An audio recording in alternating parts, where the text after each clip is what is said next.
大家好，我是站岗的直戟狼，将为大家带来楚汉系列视频，希望大家能喜欢，多多提意见，感谢。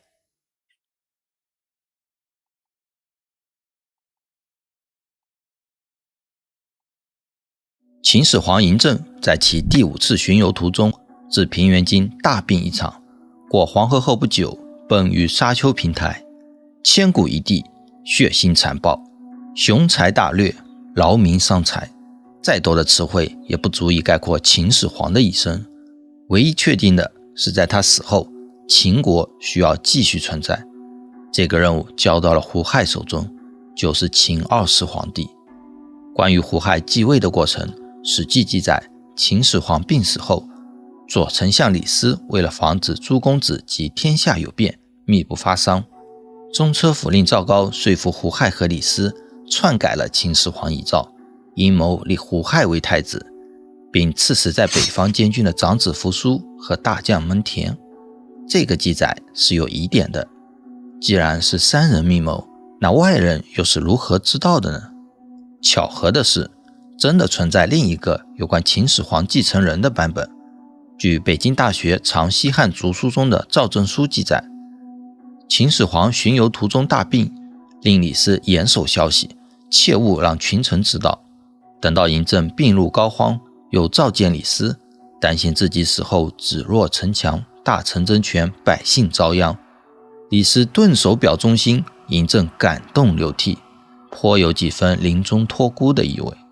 而后嬴政下令商议立接班人，丞相李斯和御史冯去疾以路远多变为由，请求立胡亥为代后，嬴政认可。关于沙丘密谋是否属实，已经不得而知。但是至少在西汉时期，对于秦始皇立接班人一事就存在不同的观点。虽然记载有出入，但结果只有一个，胡亥登基成为2世皇帝，成为这艘陆地巨舰的掌舵人。史记记载，胡亥继位的年龄有2种说法，一说是21岁，另一说是12岁。不论真实年龄是多大，都表明胡亥非常年轻。年轻一般与美好关联，谁不想青春永驻呢？但是在政治上，年轻意味着经验少，资历浅，容易被人利用。如果这时候能有良臣辅佐，把控好大方向，即使胡亥资质平庸，也不至于亡国。贾谊在《过秦论》中写道：今秦2世立，天下莫不引领而观其政。作为从古未有的统一大帝国的皇帝，天底下有无数双眼睛在看着他。贤良之士希望被任用而建功立业，底层农民希望能减少税赋徭役，劳作的刑徒希望能被赦免归家。除此之外，还有一股隐秘的力量也在蠢蠢欲动，就是那些6国的旧贵族。然而胡亥偏偏遇到了赵高，刚一继位就任命赵高为郎中令。郎中令是9卿之一，掌宫殿掖门户。赵高能升官，除去拥立之功外，很大原因是他曾经担任过胡亥的老师，教其刑民律法之学。赵高是一个极有能力的人。史记《蒙恬列传》记载，秦王文高强力，通于律法，举以为中车府令。能长期侍奉虎狼般的秦始皇而不倒，察言观色，曲意逢迎的功夫肯定是炉火纯青。和所有上位者一样，胡亥登基后的第一件事就是巩固权力。在赵高的谋划下，胡亥主要干了2件事。一是对秦廷外，胡亥学着秦始皇的样子巡行郡县，往石头上刻字，借此向天下万民展示自己的强大，希望能威服海内。2是对秦廷内，借口用更严厉的法令杀害了一批中央大臣、诸公子和郡县守卫，结果就是宗室正恐，群臣正恐，百姓正恐，反正是全天下都怕了这位皇帝。历史上晋献公屠杀过宗室，造成了晋无公族的场面，使得后期晋国的异姓卿大夫掌权，最终导致3家分晋。胡亥则更彻底，只要是对自己皇位有威胁的，不管是宗室还是大臣，都给杀了。但是人都杀了，谁来给你治国呢？别怕，赵高有办法。民主收举于民，贱者贵之，贫者富之，原则尽职，意思是要培植自己的党羽亲信，提拔像我赵高一样低贱的人，才会对皇帝您言听计从。这人才难道是一天两天就能培养的吗？可胡亥竟然都信了，而且也是这么做的。比如后面会说到的镇守关中南门姚关的大将，是个屠户的儿子，轻轻松松就被张良用计给收买了。在这一系列动作之后，自以为皇权稳固的胡亥开启了享乐模式，欲悉耳目之所好，穷心智之所热。同时上马大工程，复建阿房宫，修直道、驰道，整才士5万人屯卫咸阳。以上一切费用支出，最终是要转嫁到老百姓头上的。再加上日益深刻的法令，秦2世时期的百姓过得比秦始皇时代更苦。胡亥的种种行为就是在死亡的边缘不停地试探，终于在越来越高的稻草堆上落下了一片火花。这火花落得快，消失的也快，只是引出了熊熊大火已然不灭。昔日威震四海的王朝最终也会化为灰烬。公元前209年，秦2世元年7月，发吕左折戍渔阳，900人屯大泽乡。注意，吕左这个称呼比较特殊，历史文献上没有明确的解释。有的说吕是一个居住区域，吕左是居住在吕左边的贫苦农民，这些人依附地主而生，没有户籍，没有地位，原本是不在徭役征发队列里的。也有说吕左是没有固定户籍而打零工的人，还有说吕左是李政的助手。凡此种种，证明了吕左这个群体本来是不在兵役范围内的。这也说明当时的秦王朝已经缺乏兵役来源。在这支队伍中，有个人叫陈胜，老家是阳城人，年轻的时候曾给人佣耕。佣耕就是给地主种地打工。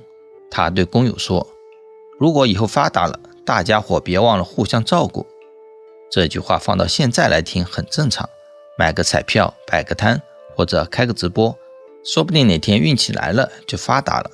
但这是在2000多年前的秦朝，给人家种地有口饭吃就不错了，一不小心犯个错就得去修长城，能活到40-50就是祖上积德，还想富贵，下辈子吧。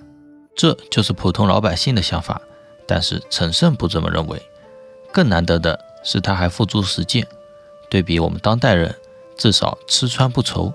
虽然很多人都对自己的工作不太满意，不是嫌收入低，就是烦强度大，但也仅是发发牢骚吹个牛，真正动起来的人微乎其微。这里有个小细节，就是佣耕这个身份可以是真佣耕或者假佣耕。假佣耕就是因某种原因逃亡而假借佣耕来隐匿。类似《史记·刺客列传》中的记载，高渐离变名姓，为人拥保，匿作于宋子。高渐离是荆轲的好友，在荆轲刺秦失败，秦王统一6国后，嬴政就下令收捕太子丹和荆轲的门客党羽。高渐离为躲避追捕而改名易姓，在宋子这个地方给人当酒保。秦法也有专门打击雇佣逃亡者的行为。岳麓秦简《亡律》记载，取罪人、群亡人以为佣，知其情为逆之，不知其情，取过5日以上，以舍罪人律论之。这段话大概意思是说，雇佣罪人、逃亡人的，如果知道其罪情的，雇主以逆罪人行为认罪；如果不知情，但是雇佣超过5天以上的，以舍罪人行为论处。这也从侧面说明，当时是普遍存在隐匿逃亡现象的。回到正题，这支900人队伍的目的地是大秦的北部边境渔阳郡，郡治在渔阳县，大概在今天的北京密云。陈胜他们是去守边防卫匈奴的。稍微延伸一下，秦代实行的是普遍征兵制，当时的男子赴籍以后就要服兵役，赴籍就是达到法定年龄，把名字登记在册，开始服徭役。别看是2000多年前，那会儿连纸都没有，但是已经有严格的户籍制度。里耶秦简就发现了很多记载在竹简上的户口簿。赴籍的起始年龄目前有争论，有15周岁、17周岁、23岁等说法。兵役是徭役的一种，主要有3种类型：一是在当地郡县当兵；2是到首都咸阳卫戍；3是去边境屯戍。对应的，当时全国的兵力也分为3部分，一是各郡县的地方兵，每县人数估计几百到上千不等，鉴于各郡县的发展水平，兵员质量参差不齐；二是防卫咸阳的精士兵，人数在大几万，都是精锐部队；三是南北边军，北方边军的主力就是长城军。史记《秦始皇本纪》记载，在秦始皇32年，派大将蒙恬发兵30万北击匈奴，收复河南地，设郡县，修长城，然后屯戍在此。史记《蒙恬列传》记载，蒙恬暴尸于外10余年，居上郡。史记《李斯列传》也记载，今扶苏与将军蒙恬将士数十万以屯边，时有余年矣，不能进而前，士卒多耗。史记《匈奴列传》记载，秦灭6国，而始皇帝使蒙恬将10万之众北击胡，西收河南地。如果从秦始皇32年派蒙恬击匈奴开始算，到秦始皇37年蒙恬吞药自杀为止，满打满算也就6年时间，与蒙恬守边10几年不符，30万与10万兵力也有矛盾。由此推测，秦始皇对匈奴用兵不止一次，而是阶段性的。匈奴是被赶跑了，但是没有被消灭，所以才要修长城防备。后来胡亥上位，蒙恬被害，副将王离成为主帅。很多人觉得长城军应该是老秦人的底子，精锐中的精锐，其实不然。匈奴多是草原骑兵，游猎为主，讲究的是一个机动性。秦军和匈奴对战并不是攻坚战，也不是大规模的决战，草原战法不一定适用于中原战法。长城军是以守为主，不是以攻见长。屯卫的士兵每年都会换，兵员来自全国各地，并不都是关中本部，更没有常年驻扎的职业军人，而且跟了10几年的主将被杀，手下的军官难免受影响。即使有以上种种原因，但长城军的规模摆在那，实力不容小觑。然而南方的边军就是另外一种情形了。史记《秦始皇本纪》记载，33年发诸常都王人赘婿古人掠去陆梁地，为桂林、象郡、南海，以折遣数。34年，是至欲力不止者，筑长城及南越地。可以看到，这里征发去南越打仗戍边的都是罪犯等问题人员，不是正规军，人数也没有明确记载。那么为什么不派正规军，而是派了一群刑徒罪犯人员？原因很简单，因为征收南越收益太低，不如老百姓种地收益高。南越既没有像匈奴一样的武力威胁，也没有中原那样的税收田赋。虽然普遍对秦朝的印象就是穷兵黩武，但是农业发展才是秦强大的原因。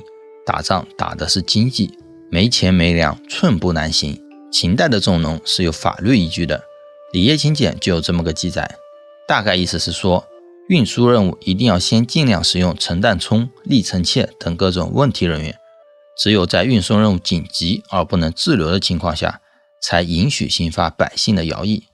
随意兴发徭或者徭役人数兴发过多的，都可以去检举，官府要严惩。睡虎地秦简数律记载，官吏不能同时从一户家庭中抽调2个以上的劳动力去服兵役，违反规定要罚2甲。至于淮南子人间训记载，使魏屠睢发卒50万，我表示怀疑，就南越这些部落联盟生产力低下，用得着发兵50万吗？屠睢又是何人？何德何能带兵50万？难道他是王翦2代？综上所述，南方边军就没什么正规军，也没啥战斗力，是指望不上的。回到陈胜这边，他在这900人的队伍中担任屯长一职，